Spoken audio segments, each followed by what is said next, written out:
All right, so have you seen this? This image of a truck in Japan that got swallowed by a sinkhole. It's crazy, like something you'd see in a movie. But we're going to go deeper than just the headline, right?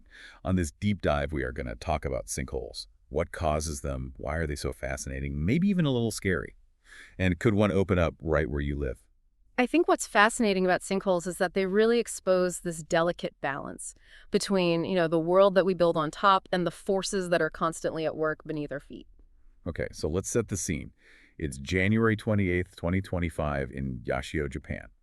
You've probably seen the headlines. A totally normal day turned into this crazy rescue operation. Yeah. And we're going to go past those headlines deep into the details. Yeah, it's important to remember the human story at the heart of all this. We have a truck driver in his 70s, trapped for over an entire day. Can you imagine the fear?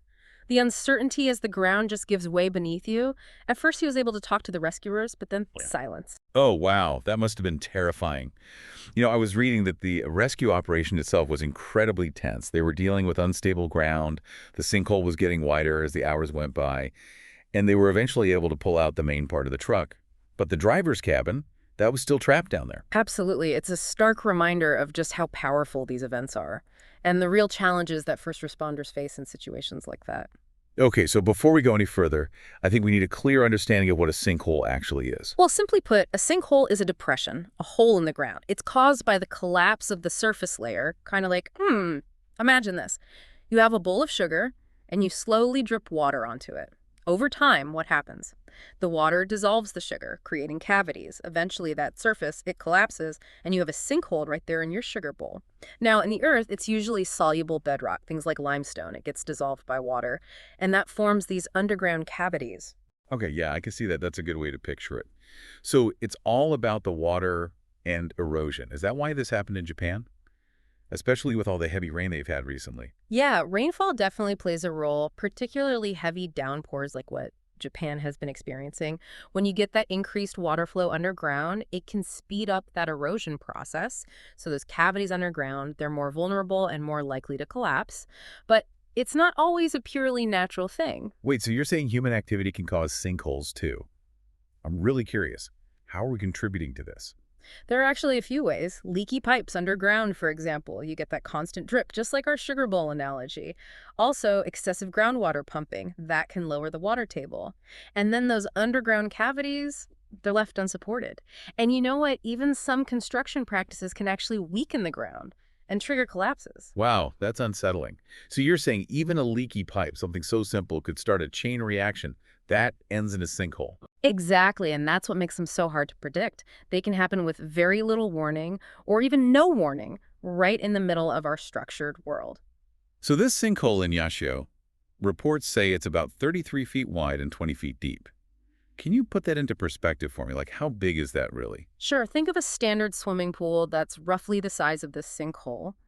Now imagine a truck, just like the one in this incident, being completely swallowed by a hole that size. It really gives you a sense of the sheer power of these events. Wow, that's a powerful image. And another thing that makes this more concerning is that a second sinkhole opened up nearby. They even had to evacuate people. Yeah, that definitely raises the question, could this be the beginning of a chain reaction? When one cavity collapses, it puts stress on the areas around it, and that can potentially trigger more collapses. It's something that geologists are always studying, especially in areas with similar conditions. So it seems like the Yashio sinkhole is not an isolated incident. I know we've all seen similar events in the news before, which we'll get into later. But first, I think it's important to understand why we should care about this, even if we don't live in a place that's usually prone to sinkholes. You're right, there's this common misconception that sinkholes only affect certain regions, but the impact actually goes much further than that.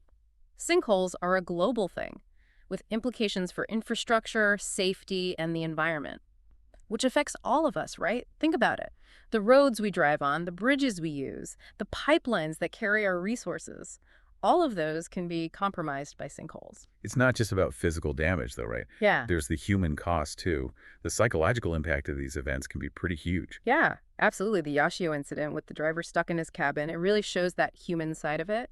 Imagine that trauma, feeling helpless as the ground just vanishes below you.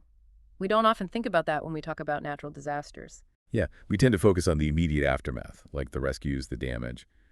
But the emotional scars, those can last a long time. Exactly. And It's not just the person directly involved either. Their family, their friends, the whole community feels the impact. It really highlights how important it is to offer not just physical support, but mental health resources too for people who've gone through these traumatic events. You mentioned the Hakata sinkhole earlier. Back in 2016, that was a huge one, wasn't it? I remember it disrupted traffic and everything for days, but they fixed it pretty quickly too, right? Yes, the Hakata sinkhole was a major event. It was pretty impressive how quickly they were able to get things back up and running. But quickly is relative. Repairs like that, especially in a city, are really complex and expensive. They had to stabilize the ground, reroute all the utilities, and make sure the buildings nearby were safe. It was a huge job, took a lot of planning and coordination. So it might seem like a quick fix from the outside, but behind the scenes, it's a whole other story. Exactly. And even then, the effects can last a long time. Businesses might suffer, property values could go down, and there's always that fear in the back of your mind that it could happen again. And it's not just in Japan either. I remember that scary incident in Seoul in 2024 when a sinkhole swallowed an SUV. It feels like these things are happening more often, or maybe we're just more aware of them now. It's tough to say for sure if they're actually happening more often. But with more and more urbanization and our infrastructure expanding, we're interacting with the ground beneath us in more ways than ever before, and that means there's more chance of running into these hidden vulnerabilities. So that makes sense. So it's not necessarily more sinkholes, but we're more likely to see them and be affected by them. Precisely, and that's why understanding sinkholes is so crucial, even for people who don't live in areas that are typically high risk. Okay, so if we want to connect all this to the listener's world, how can we make it relevant to their everyday life? Well, imagine this for a second. A sinkhole opens up on your street, right in front of your house. What would you do? Would you know how to react? Would you even recognize the warning signs before it happened? It's a thought-provoking scenario that shows just how important awareness and preparedness are. Yeah, that's a great point. It's easy to think of these things as something that happens to other people. But the truth is, they can happen anywhere, at any time. Absolutely. And while we can't control then or where a sinkhole might happen, we can control how we respond. We can educate ourselves about the risks, learn the warning signs, and support policies that promote responsible urban planning and infrastructure maintenance. So going back to that image of the truck in Yashio being swallowed by the earth, it's not just a spectacle. It's a powerful symbol of what's happening beneath the surface, the fragility of what we build, and the importance of understanding and respecting the natural world. You've hit the nail on the head. Sinkholes are a powerful reminder that we're not always in control. Nature has a way of reminding us of its power, and it's up to us to learn from these events and build a more resilient future. And part of that resilience is understanding the human impact of these events, the immediate trauma, and the long-term psychological effects. We need to be more mindful of that when we talk about these things. Absolutely. The emotional toll can be just as significant as the physical damage. And supporting each other, both individually and as communities, is absolutely crucial in the aftermath of these events. You know, through all this talk about the science and impact of sinkholes, I keep thinking back to that truck driver in Yashio. His story really brings it home. The human side of these events makes you wonder what happens after the rescue, what kind of support is there for people who've been through something so traumatic. That's a really important question. Because even though the physical injuries heal, the psychological impact can stick around, long after the news has moved on. Imagine that fear, that vulnerability, knowing the ground could just disappear beneath you at any moment. Yeah, it's a good reminder that we tend to focus on what happens right after a disaster. The rescue, rebuilding, but the emotional and mental well-being of the people involved, that's just as important. Exactly. And the effects can be so different for everyone. Some people might have anxiety, nightmares, flashbacks, even PTSD. Others might feel this deep sense of loss of their home, their belongings, even their sense of security. So what can we do? How can we help people deal with these invisible scars? Access to mental health services is crucial. Things like counseling, therapy, support groups. These can give people a safe place to work through what happened, share their feelings, and learn how to cope. That makes sense. And it's not just about individual support, is it? The community has a big part to play, too. Absolutely. The Yashio incident is a perfect example of community resilience. Neighbors helping neighbors, volunteers offering support, businesses lending a hand. These acts of kindness and solidarity can make a huge difference in helping people get back on their feet. It shows that even in the face of these unpredictable, sometimes devastating events, there's strength in coming together and supporting one another. That's such a crucial point.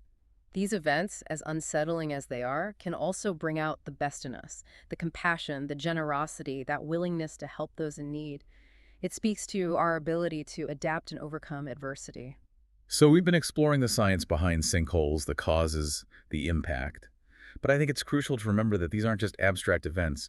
They have real human consequences. And those consequences go beyond the immediate impact. They challenge our assumptions about the world we've built. They force us to confront the power of nature and how important it is to be responsible stewards of our planet. This deep dive has given me a lot to think about for sure.